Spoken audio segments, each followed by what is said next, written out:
Hello friends, what's happening? It's Crim and welcome to this third and final installment of our Rogue Shadowlands spec reviews, where today we will be looking at the Assassination Rogue. Assassination has been the go-to raiding spec in BFA, and I'm sure many of you have played it extensively. Going into Shadowlands, Assassination has not received a whole lot of changes, and if you're unfamiliar with the ones they did receive, I did a video about it at the end of Alpha, and I'll leave a link to that in the description. Let's take a look at this Master of Poisons and Bleeds and see whether the loss of BFA systems, such as hasted corruptions, have made it mind-numbingly slow, and see whether it is still as deadly as ever. As with the Outlaw and Subtlety videos, I'll start us off by having a look at the DPS rows of our talent setups. On the first row, the reworked blindside is looking like a good pick for single target especially. In BFA this used to be an execute style talent, but in Shadowlands has been reworked and now gives you a chance to proc a free use of Ambush, a new baseline ability for Assassination copied over from Outlaw. If your target is under 35% health, the chance to proc this increases, and if you've decided to join the Venter Covenant, you can instead choose to spend this free proc on a use of the Slaughter Covenant ability. I'll get back to the Covenants and how they interact a bit later on. In AoE or Mythic Plus, with the increased frequency of finishers, elaborate planning gains a lot of value as well. On the second row, the locked in talent is going to be Subterfuge.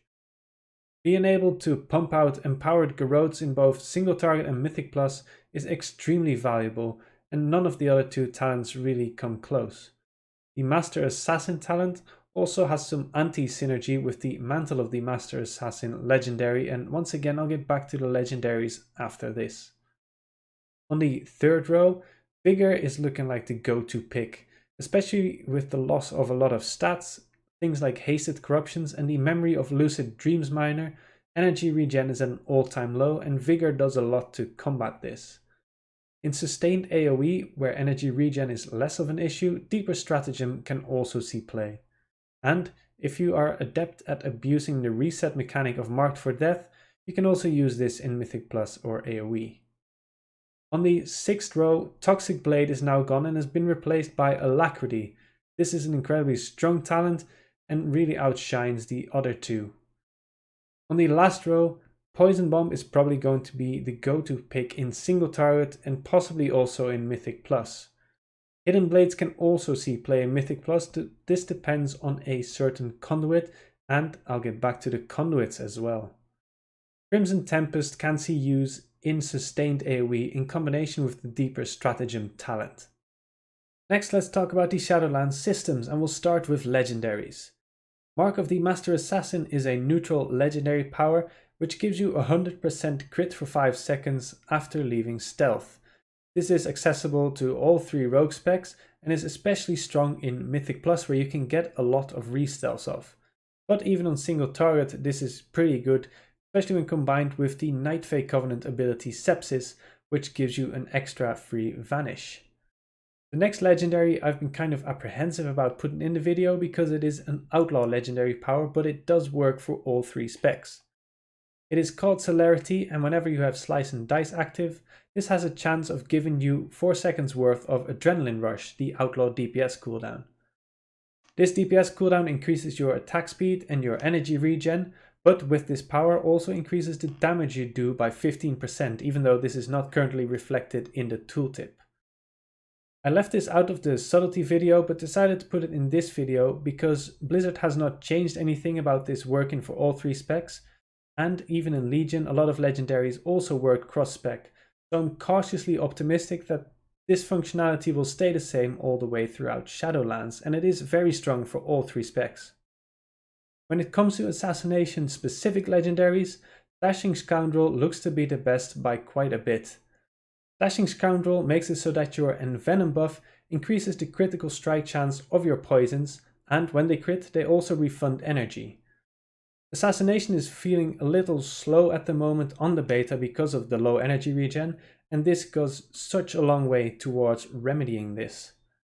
The other Assassination specific legendary that I want to mention is the Zoldix Insignia. This kind of turns you into an execute machine, especially when combined with the blindside talent, and can be very useful in progression on raids especially. Let's move on then to Covenants and Conduits. I've already mentioned the Night Fae and their Covenant ability Sepsis, which gives you an extra free vanish and does pretty respectable damage by itself as well. It has great interaction with a handful of Legendaries and also with Assassination's tier 2 talents that increase your damage when coming out of stealth in one way or another. Necrolord's serrated bone spike is currently very strong on the beta because of the sheer amount of damage it does, and it's low energy and gives you decent combo points, and is looking like the go-to if you want to play any spec. The third one is Venthyr and their Covenant ability Slaughter, which I've also mentioned, and its interaction with the Blindside talent. On its own, Slaughter is not particularly impressive, but with the associated Conduit, it becomes stronger and stronger the more you rank up this particular Conduit. When it comes to Assassination specific Conduits, Lethal Poisons is looking like the best one. This simply increases the non-periodic damage of your lethal poisons by 30% when you first start out, going up to 100%. The Maim Mangle Conduit increases the damage of your Mutilate by 20% if you have Garrote active on your target. Since most of the time you will want Garrote to be active on whichever target you are attacking, this is basically a free 20% damage increase on your Mutilate. The last, or third I should say, interesting Conduit is Well-Placed Steel. This increases the damage your Shiv does, which is the new Toxic Blade, and also increases the duration of your Envenom buff by 1 second. This is fairly straightforward, kind of underwhelming out of these three, but still pretty useful. The last Conduit that Assassination has specific to its spec is called Poisoned Qatar. This increases the damage and the poison application chance of your Fan of Knives, and this works particularly well in AoE situations, as you might have guessed, and also with the Hidden Blades talent. This is very specific to AoE, so we'll probably not see play unless this is something you are particularly looking to do. So how does Assassination compare to the other two rogue specs in a variety of content?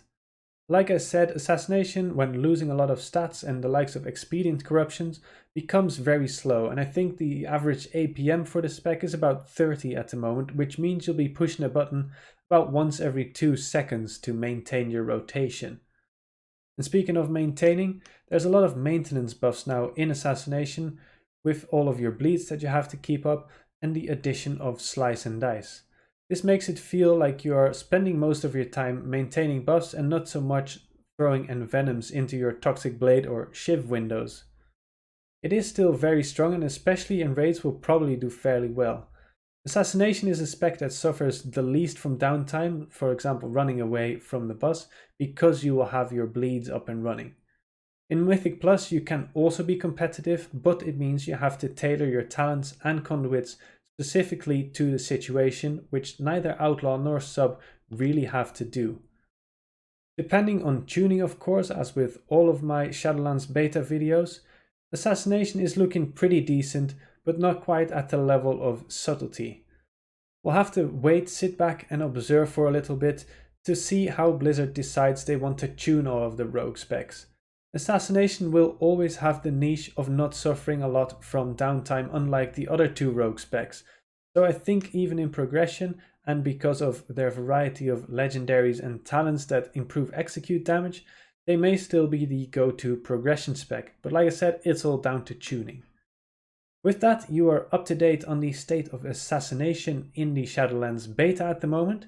If you enjoy the content and if you want to make sure you keep up to date with all things rogue, both in Shadowlands Beta and throughout the entirety of Shadowlands, make sure to subscribe and leave a like if you enjoyed the video. If you have any comments or questions, make sure to leave them down below, or come chat to me in my stream twitch.tv/crimwow. Have a great day guys, and I'll see you in the next video.